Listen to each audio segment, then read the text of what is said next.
one day I was riding to the airport about 3 days before the qualifying deadline.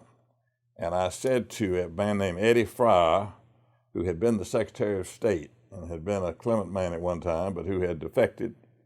And I said, Eddie, go down and qualify me in the Republican primary. The Republicans were not running anybody in the primary. Mm-hmm. And Howard Baker was running in the primary, and he was going to run again against whoever won between Bass and Clement, Bass having beaten him before. So to make a long story short, I said, now you get me qualified, because the people who are on our side are going to stay on our side in the general election. They're never going to vote for Buford. They despise Buford.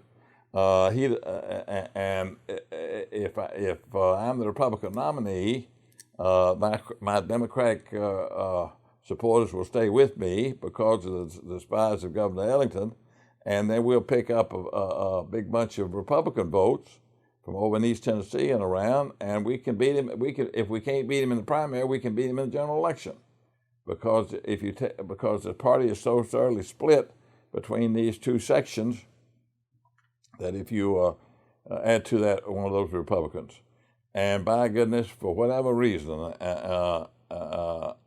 he never got me qualified. And I asked him about afternoon, qualifying deadline, are we done? And he said, John Jay, I'm mortified. You told me to do it. I didn't do it, and so forth. So I didn't get to run. But I'll always go to my grave believing that if I had run in the general election as a Republican in 1966, that I'd have been the governor of Tennessee,